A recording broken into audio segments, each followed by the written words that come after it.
Hi, everybody. Welcome to the April 27, 2018 edition of Colorado Inside Out Postgame, a special web-exclusive production here on Channel 12. I'm your host, Dominic Dezzutti. Let's get a quick take on a Democratic State House Committee approving a bill on Thursday that would remove slavery and involuntary servitude from the Colorado Constitution under any circumstance. Meanwhile, a separate bill allowing cities to increase minimum wage regardless of the state's rate was also passed in the House Committee. Noel Phillips joins us with Patty out of town. You have the prime seat at the table, as Patty likes to say.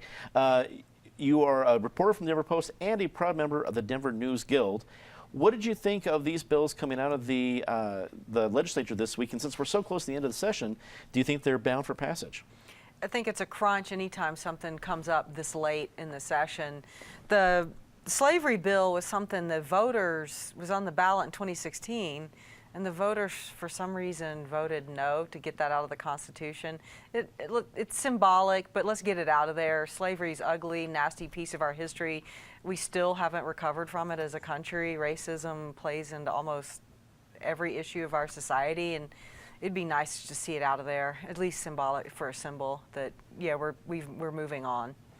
David Copel from the Independence Institute and DU Law School. To my knowledge, where it becomes into play is with prison labor. When it comes to involuntary servitude, at least that's what arguments I've heard. I'm not saying that's for or against it, but tell us a little bit about what you think of both issues and what we need to know legally. Well, the Colorado Constitution's Bill of Rights includes a near verbatim copy of the 13th Amendment to the United States Constitution, which outlaws slavery or involuntary servitude except as punishment for crime. And so that's why prison labor is lawful. One of the reasons the voters rejected this near identical proposal last time was because correctional officials said, look, we offer incentives for prisoners to participate in work programs. And if you do this, we're not going to be able to do that anymore, and that makes it harder to manage the prisons. The argument on the other side is certainly that not necessarily in Colorado today, but historically there's been a lot of abuse of prison labor, of southern states throwing people in prison for minor offenses and then using them as the chain gangs to do road work, things like that. And that still goes on, and not on chain gangs so much, but certainly like in furniture building. You know, it's great the prisoners learn how to make a couch. On the other hand, couch manufacturers say, you know, it's pretty tough for us to compete paying free labor, free wages, when you've got this captive labor force that gets paid close to nothing. So I think there's good arguments on both sides. On the minimum wage, Denver seems to be growing too fast in many people's view. Too many jobs, too many people moving here to work, and certainly raising the Denver minimum wage would be a powerful way to put a halt to that. The minimum wage is, if you are productive at $12 an hour and the minimum wage is $15, well, then you're going to get fired, and it's going to be great for the robot industry, which will be have all employers will hire more and more of them as the wages price low-skilled employees out of their jobs.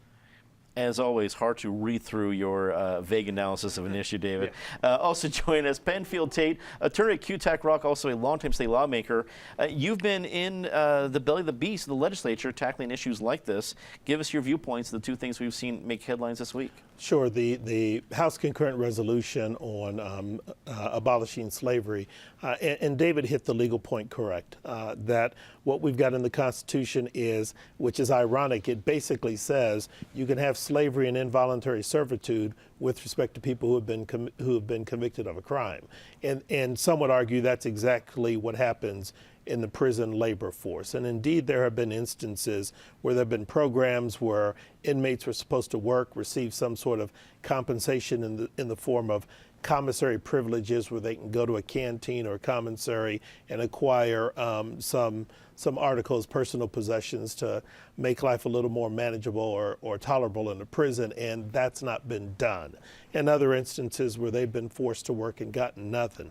The other thing to consider is, if you think that the correction system is supposed to correct aberrant behavior and therefore hopefully reorient someone so that they can go into society and be a productive member of society, the whole prison work program has an issue there because I don't know of any jobs you can get when you leave prison making license plates. I think prison may be the only place where you can make license plates. So, this is something that I think needs to be considered, and hopefully the legislature will pass it on. The second one, that's an issue of allowing states to just or cities to determine what ought to be their minimum wage.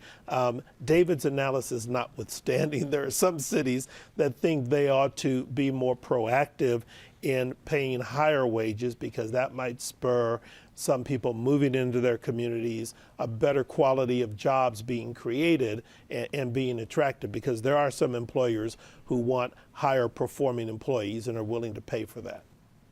Ross Kaminsky joins us, his debut on the program, talk show host at Talk Radio 630 KHOW. Said it right this time, I screwed up on the show. Ross, there's a lot of things to deal with here between minimum wage and slavery and involuntary servitude in the Constitution. Take your pick, hit both, give us your analysis. Okay, so I'll say both of these things with full confidence that neither one of them is going to get through the state Senate. But as someone who likes to offer compromises, right, I'll say, okay, pay the prisoners, but then make them pay for what it costs to have them in prison, right? Give them minimum wage, it's fine, but then this is what it's costing us because you did what you did. You pay your bill for being here, as if they're in a hotel. And minimum wage thing, look, I'm against it, but if you're going to say let the city set a minimum wage, then I'll go for it as long as the bill also says they can lower it. That's an interesting compromise. I've always figured the minimum wage is what the market will bear.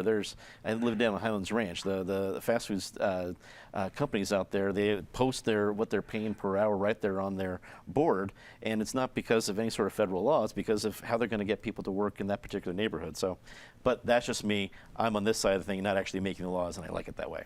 That's all the time we have for CIO Postgame this week. Leave us a comment. Tell us what you think. For everyone here at CPT12.org, I'm Dominic Dezzutti. Thanks for watching.